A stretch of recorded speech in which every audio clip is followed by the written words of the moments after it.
Hello everyone. Today we will solve some your problem. इस video में आपकी जो कुछ प्रॉब्लम है उसको हम सॉल्व करेंगे। सबसे पहले हम बताएंगे प्रॉपर सबसेट कैसे फाइंड करते हैं। और ये पूछा है अर्पित सिंह ने। तो अर्पित देखिए प्रॉपर सबसेट कैसे फाइंड करते हैं। देखिए प्रॉपर सबसेट कुछ नहीं, बस एकदम सबसेट की तरह जैसे हम सबसेट होते हैं ना वही है। बस उस सेट को सबसेट में से हटा देंगे जो खुद का सेट है। मतलब क्या समझाते हैं, देखो प्रॉपर सबसेट एक एग्जाम्पल लेके समझाता हूं। सपोज करो एक सेट हमें दे रखा है ए 1 2 3 हुज एलिमेंट इज 1 2 3। कितने एलिमेंट्स हैं? Number of elements is 3। Cardinal number दे रखे हैं 3। तो इसके नंबर ऑफ सबसेट कितने बनेंगे? नंबर ऑफ सबसेट्स कितने होते हैं? 2 raise to the power n, यानी कि 2 रेज़ टू द पावर 3। तो ये आ गए ए। ये तो बात हुई सबसेट की कितने बनते हैं। अब होते कौन कौन से बताते हैं। देखो पहला सबसेट बनता है 5, नल सेट जिसे बोलते हैं। दूसरा इनके एलिमेंट को लेके बनने वाले सेट्स, खाली 1 एलिमेंट्स ले लिया, ये इसका सबसेट हुआ। फिर खाली 2 ले लिया, मतलब 1 1 एलिमेंट लिए, फिर 3 ले लिया। अब 2 2 एलिमेंट्स ले लो, 1 2 2 3 और एक बन गया 3 1 या 1 3, एक ही बात है वो, है ना। चाहे 1 3 को 3 1 और एक इन सभी सेटों से जो बनना है सारा ये खुद 1 2 3। जरा काउंट करें 1 2 3 4 5 6 7 8 आ गए। ये है सबसेट। बस प्रॉपर सबसेट में कुछ नहीं है। प्रॉपर सबसेट में से जो खुद सेट्स है जिससे हम बना रहे हैं इसको हटा दो। बस खुद सेट क्या होता है? Each set is the subset of itself. Her set अपने सेट का सबसेट भी होता है। तो अगर इसको हटा दें तो बाकी ये सारे के सारे इसके प्रॉपर सबसेट हो गए।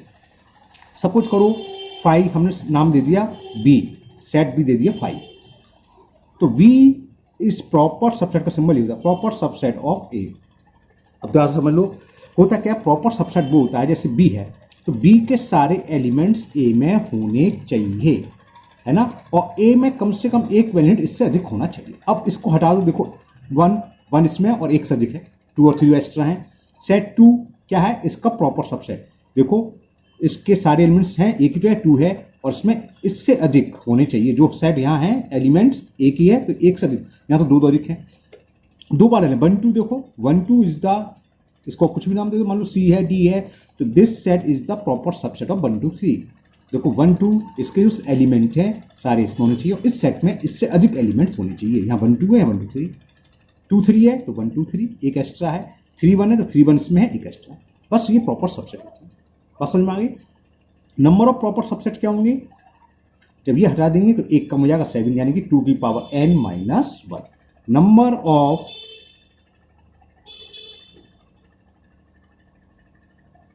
प्रॉपर सबसेट्स होते हैं 2 raise to the power n minus 1।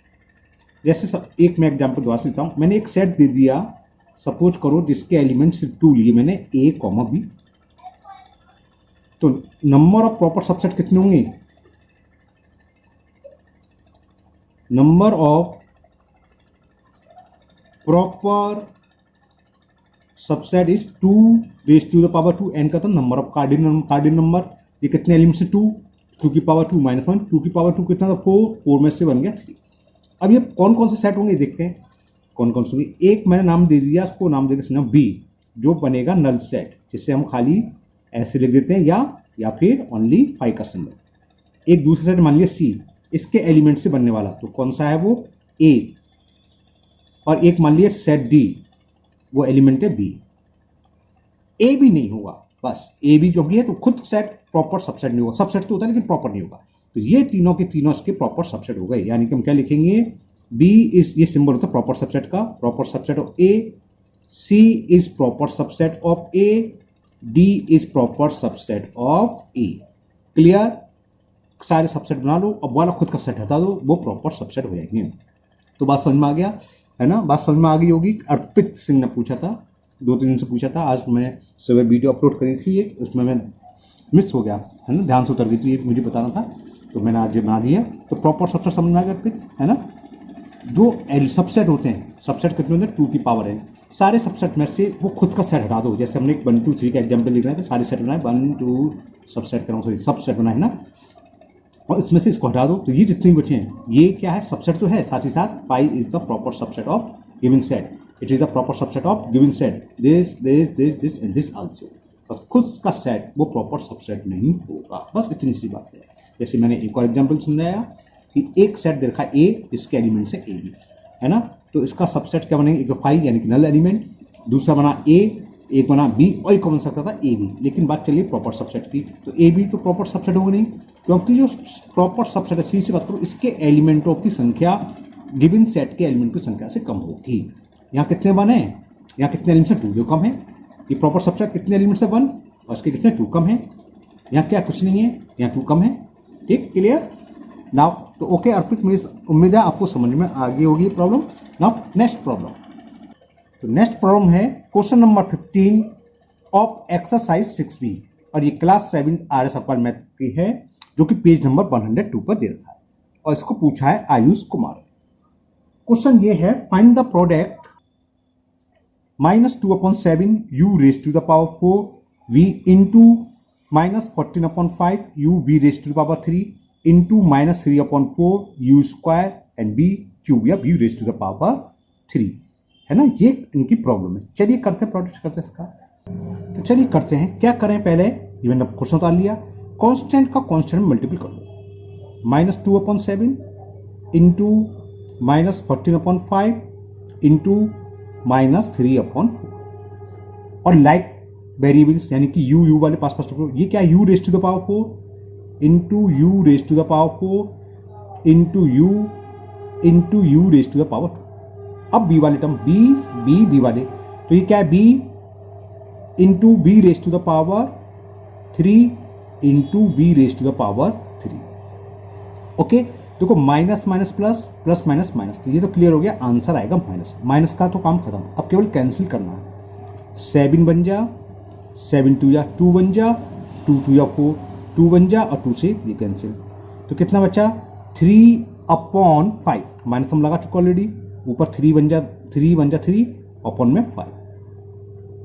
Okay, समझ में आ रहा है। आयुष कुमार ध्यान से देखना। अब u इंटू यू, ये b है, ध्यान रखना, ये u है तीनों, ये b, तो u इंटू तो पावर ऐड हो जाती है, तो u raise to the power 4 ये है, प्लस यहाँ कुछ नहीं यानी कि 1 है, और प्लस 2 ये, और b raise to the power 1 3 3 यानी कि 1 + 3 + 3, तो बस ये इसका आंसर हो जाएगा -3/5 u raise to the power 415 और v raise to the power 33617, तो -3/5 u raise to the power 7 b raise to the power 7 is the answer.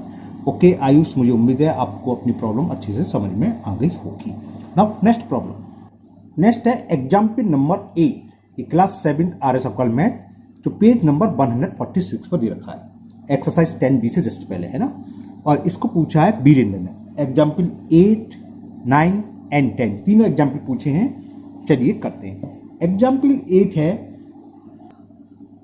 The salary of an officer is increase by 25%, why what percent should be new salary reduce to restore the original salary. मतलब क्या, किसी officer की salary बढ़ा दी 25%, अब चाहते हैं इसको कितना परसेंट कम कर दें कि कम होने के बाद उसकी सैलरी जितनी पहले थी उसके इक्वल हो जाए। चलिए करते हैं सवाल को। तो बीरेन जी ठीक से समझना, अब यहाँ सैलरी नहीं दे रखी, तो हम पहले सबसे पहले अपनी तरफ से सैलरी मान ली। हमने मान ली लेट द ओरिजिनल सैलरी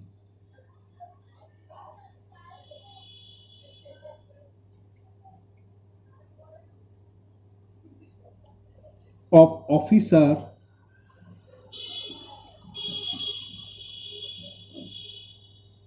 ₹100। हमने मान ली 100 रुपीज सैलरी है। 100 मानने से क्या फायदा होता है, बहुत जल्दी निकलता है। आपको 10% या 25% इंक्रीज है, तो 100 का 10% 10 ही होगा, 25% 25 ही होगा। अब कह रहा है इंक्रीजेस कितने करिए, इंक्रीजेस इन सैलरी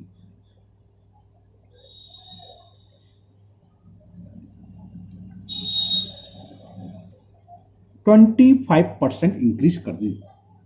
ओके, तो 100 का 25% क्या होगा, 25 ही होगा। तो आफ्टर इंक्रीजेस हिज सैलरी, यानी कि ऑफिसर की सैलरी कितनी हो जाएगी? After increasing officer salary 100 minus इतना कैसे निकालते हैं? 25 इंटू 100 अपॉन 100, 100 से 100 कैंसिल हो जाएगा, तो 100 माइनस से 5 होता है, हमें निकालने की जरूरत नहीं होती, इतनी हो गई। 25% इंक्रीज है, यानी कि 25 रुपये बढ़ गए, तो कितनी हो गई? 125 रुपीज। अब ये कह रहा है इसमें कितना हम कम करें जिससे कि इसकी सैलरी, ऑफिसर की सैलरी 100 रुपीज ही हो जाए, ओरिजिनली हो जाए। ओरिजिनल 100 है, बढ़कर हो गई 125, है ना? तो कितना रिडक्शन करना पड़ेगा? तो रिडक्शन ये लिखना चाहे लिख सकते हो, to restore the original salary, यानी कि ओरिजिनल सैलरी के बराबर करने के लिए, तो हम इसे बोलते हैं रिस्टोर। तो टू रिस्टोर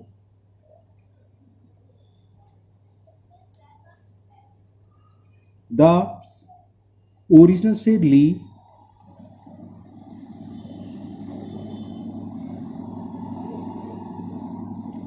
रिडक्शन कितना होगा? कितना कमी करेंगे? 125 रुपए, 125 चाहिए हमें 100, तो क्या करें? 125 में से 100 माइनस कर दें, देखिए कितना आएगा। तो यानी कि हमें 25 रुपीज़ कम करने होंगे। देखो 100 से 25 कम कर दें तो 100 रुपीज़ के इक्वल आ गए, है ना? अब पूछा परसेंटेज में, परसेंटेज में निकाल लो। रिडक्शन परसेंटेज क्या होता है? आपको ध्यान होगा हमने इंटू करने थी, इंक्रीज परसेंट, डिक्रीज परसेंटेज, कुछ भी लिख दो। यहाँ रिडक्शन है तो रिडक्शन लिख दो। रिडक्शन परसेंटेज होगा रिडक्शन, जो सैलरी में रिडक्शन हो रहा है वो upon original salary, original salary और इनटू 100, इतने परसेंट रिडक्शन हो जाएगा। रिडक्शन कितना हुआ? 25। ओरिजिनल सैलरी कितनी है? 100 मानी थी,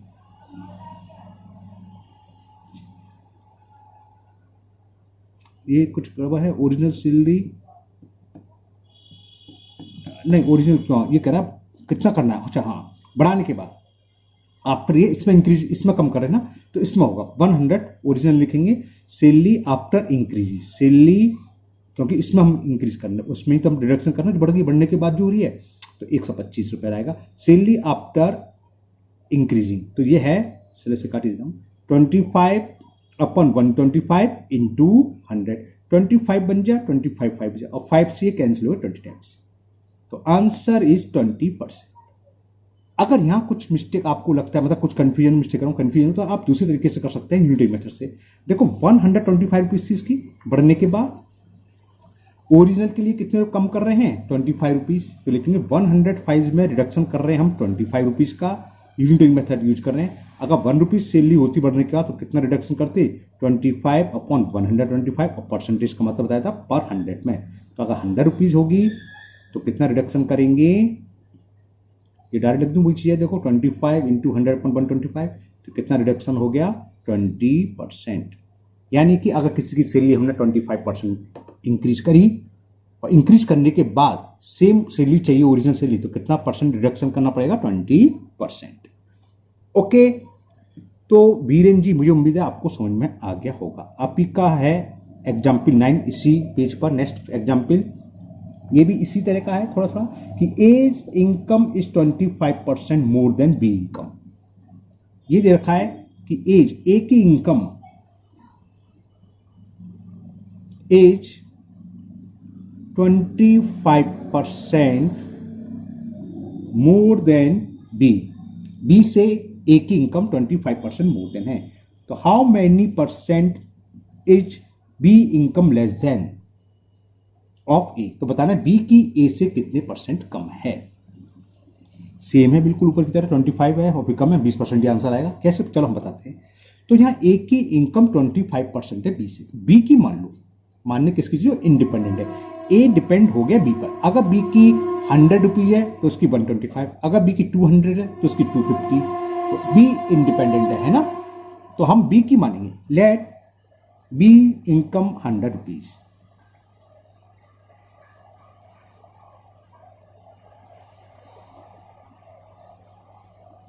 late B income B rupee 100, तो 25, 100 को 25% का, तो 25, तो ए की इनकम कितनी आ जाएगी?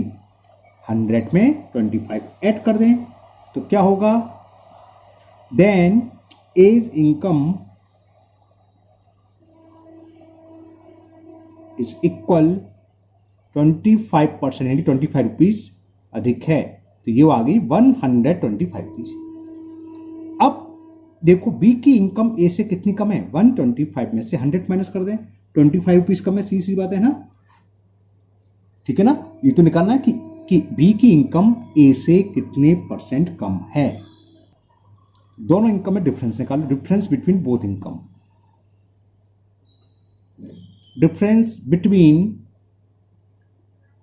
Both income 125 minus 100 is equal 25 rupees. यानी कि ए की इनकम बी से, उल्टा भूल गया, बी की इनकम ए से, ए की 125 है, बी की 100, तो क्या है, बी की इनकम ए से 25 रुपीज कम है, कितने में, 125 रुपीज में, है ना। बात समझ आ रही है। तो परसेंटेज कैसे निकालेंगे, अब यूनिटरी मेथड लिखना चाहें तो यूनिट लिख सकते हो या डायरेक्ट लिख सकते हो। तो परसेंटेज क्या पूछा था, B's income less than of A, how many percent, percentage निकालना है। तो लिखो B's income is ₹25 less than A's income. बात समझ में आ गई। बी की इनकम 100 रुपीज, ए की इनकम 120, दोनों डिफरेंस देगा 25। तो हमने देखा बी की इनकम ए से 25 रुपीज कम है, क्लियर। अब हमें परसेंटेज निकालें, ये कितने में कम है, 125 रुपीज में कम है, तो परसेंटेज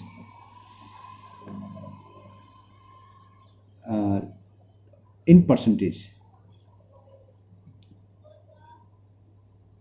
कितने परसेंटेज कम है इसमें निकालें, इन परसेंटेज क्या होगा, इंक्रीजिंग या लेस जितनी है वो, अपॉन किससे कंपेयर कर रहे हैं, किसकी, उससे निकालना हमें, ए की इनकम से। ए की इनकम कितनी है 125 इंटू 100, 25 बन जा 25, 25 5 जा 125, 5 बन जा 5, तो कितना आ गया 20%। यानी कि बी की इनकम ए से कितनी है 20% लेस देन कम है।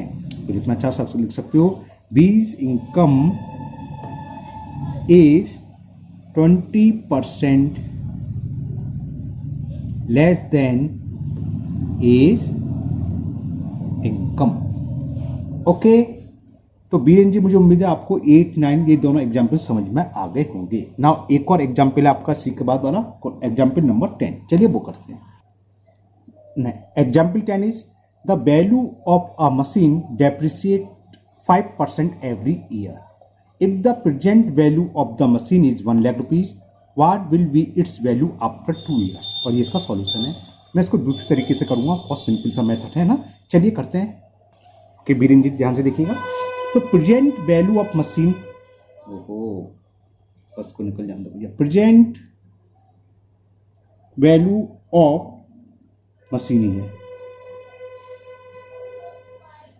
Machine is given 1 lakh rupees, 1 2 3 4 5, 1 lakh rupees. Depreciate rate, depreciate मतलब कम होना, हर साल कम हो रही है, उसे बोलते हैं डेप्रिसिएट।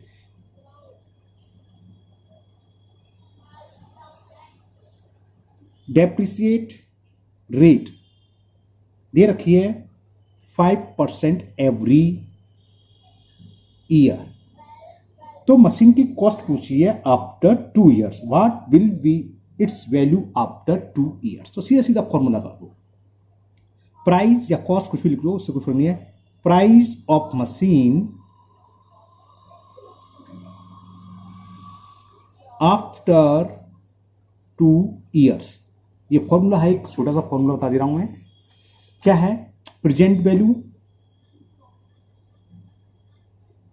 जिसकी पूछी है machine, present value machine 1 minus R upon 100, R से मतलब या डी भी लिख सकते हो, depreciate rate R upon 100, 1 minus R1, 1 minus R2 upon 100। यहां तो सेम है, हो सकता है अलग अलग साल के लिए अलग अलग डेप्रिसिएट रेट दे रखी हो। ये 5 है तो R1 की जगह 5 लगेगा, R2 जगह 5। कभी कभी क्वेश्चन में ये आता है कि पहली साल 5% डेप्रिसिएट रेट है, अगली साल और कम हो गई 7% है, तो R1 की जगह 5, R2 की जगह 7, बस वैल्यू पुट कर दो, आंसर आ जाएगा। प्रेजेंट वैल्यू कितनी दे रखी है 1 लाख, तो 1 2 3 4 5 1 माइनस डेप्रिसिएट कितनी है 5, तो 5/100 इंटू 1 माइनस 5/100, ये कितना हो गया 1 2 3 4 5 1 लाख, 100 एलसीएम है ना, तो 100 माइनस 5 सेम ये हो जाएगा 100 माइनस 5, तो कितना हो गया 1 2 3 4 5, 100 में से 5 गए 95/100 इंटू 95/100, तो देखो 1 2 3 4 1 2 3 4 1 2 3 4, ये 4 0 कैंसिल हो गए, 95 इंटू 95 बहुत इजी होता है, अगर लास्ट में 5 हो और 10 प्लस जी सेम हो तो 25 आता है, और 9 के बाद क्या था 10, 10 का मल्टीपल 9 में कर दो 90, ये इसका मल्टीपल हुआ और 10 ये, तो आंसर आ गया 90,250 रुपीज। तो कॉस्ट ऑफ मशीन या price of machine after 2 year will be 90,250 rupees. तो आज की वीडियो में यही प्रॉब्लम थी, मुझे उम्मीद है जिसकी भी जो प्रॉब्लम थी सबको समझ में आ गई। ये 3 एग्जाम्पल तो मिस्टर बीरेंद्र के थे, है ना, तो बीरेंद्र जी मुझे उम्मीद है आपको ये समझ में आ गए होंगे। फिर पहला प्रॉपर फंक्शन पूछा था अर्पित ने, अर्पित आपको भी समझ में आ गई होगी, और आयुष कुमार का एक क्वेश्चन, 3 लोगों की प्रॉब्लम थी, मुझे उम्मीद है तीनों को ये क्वेश्चन अपनी अपनी प्रॉब्लम समझ में आ गई होगी। इसी तरह आपकी जो कुछ भी प्रॉब्लम हुआ करें आप कमेंट बॉक्स में कमेंट करें, मैं इसको दूर करने की पूरी कोशिश करूँगा। फिर मिलते हैं नेक्स्ट वीडियो में। Thank you, have a nice day.